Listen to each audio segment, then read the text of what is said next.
بسم اللہ الرحمن الرحیم۔ میں غلام محمد اظہر بات کر رہا ہوں اور آپ ہمارا یوٹیوب چینل دیکھ رہے ہیں نئی راہیں۔ سب دوستوں سے التماس ہے کہ میرا چینل سبسکرائب کر لیں۔ آپ کا سبسکرائب کرنا ہمارے لیے حوصلہ افزائی کا باعث ہے۔ آج دوستو ہم آپ سے جو موضوع پاکستان میں کرنٹ چل رہا ہے اس کے بارے میں بات کریں گے کہ ہائی کورٹ کے 6 جج صاحبان نے ایک لیٹر لکھا ہے سپریم جوڈیشل کونسل کو، جس میں انہوں نے اپنے اوپر دباؤ کا ذکر کیا ہے کہ ان کو پچھلے 1 سال سے کس دباؤ کا سامنا ہے۔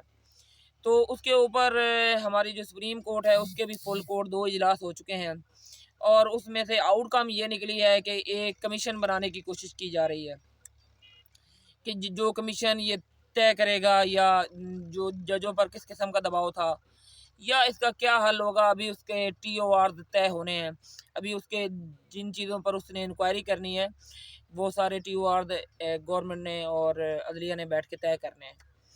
لیکن میں اس چیز کے بارے میں ایک عام پاکستانی، ایک عام شہری کی حیثیت سے یہ رائے دینا چاہوں گا کہ یہ بہت ہی حساس معاملہ ہے۔ اگر ہم ایک چیز دیکھیں کہ کوئی بھی ہم کام کرتے ہیں، دنیا کا کوئی بھی کام کرتے ہیں، ہم چلیں نماز کی مثال دیتے ہیں، نماز پڑھتے ہیں تو اس میں ہم وضو کرتے ہیں، رکوع کرتے ہیں، اس کے بعد سجدہ کرتے ہیں، اس کے بعد اس میں سورت پڑھتے ہیں، سورت فاتحہ پڑھتے ہیں۔ تو یہ ایک قانون بنا ہوا ہے، اس کے اوپر ہم نے عمل کرنا ہے تو ہماری وہ نماز مکمل ہوگی۔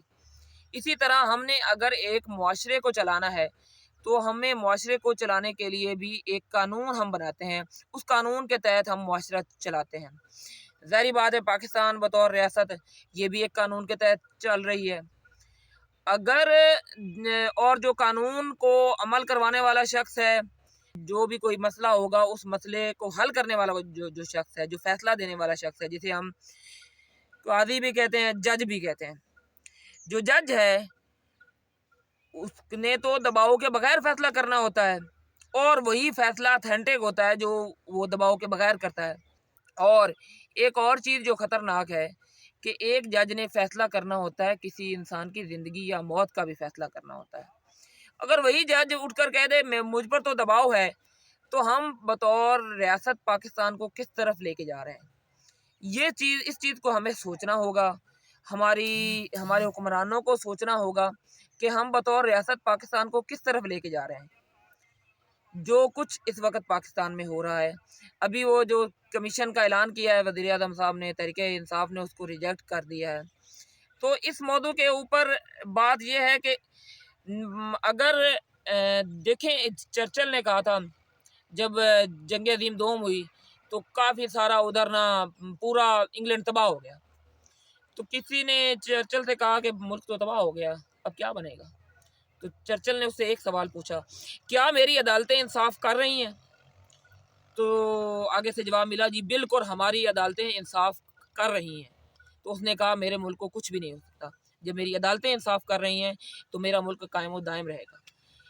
یہی بات ہے کہ جو بات عمران خان شروع سے کہتے آ رہے ہیں کہ جب انصاف کا نظام ہوگا تبھی قومیں ترقی کرتی ہیں، تبھی معاشرے ترقی کرتے ہیں، تبھی ملک ترقی کرتے ہیں۔ اگر آپ انصاف کا جو نظام ہے وہ برقرار رکھیں، انصاف کا نظام جو ہے وہ صحیح طریقے سے کام کرے گا تو ملک بھی ترقی کرے گا، قوم بھی ترقی کرے گا اور لوگوں کے حالات بھی اچھے ہوں گے۔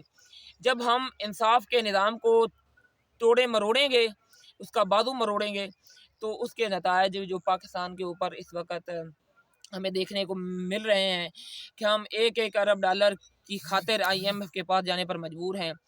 لوگوں کے حالات اتنے تنگ ہو چکے ہیں کہ بجلی، گیس، پانی کے بل دینے ان کے لیے مشکل ہو چکے ہیں۔ کسان کے حالات یہ ہیں کہ اس کو فرٹیلائزر، پیسٹی سائیڈ، کھادیں، زرعی ادویات، یہ ہر چیز مہنگی ملتی ہے اور اس کی جو جنس ہے وہ سستی فروخت ہو رہی ہے۔ وہ بیچارہ بھی اب اس کو بھی اپنی زندگی کے ایام پورے کرنے کے لالے پڑے ہوئے ہیں کہ وہ کیسے اس معاشرے میں، اس لائف میں سروائیو کرے گا۔ تو میری ریکویسٹ یہی ہے اپنے ملک کے حکمرانوں سے کہ آپ نے اگر پاکستان کی بہتری سوچنی ہے، اگر پاکستان کو کچھ بہتر کرنا ہے تو کم از کم انصاف کے نظام کو ٹھیک طریقے سے چلنے دیں۔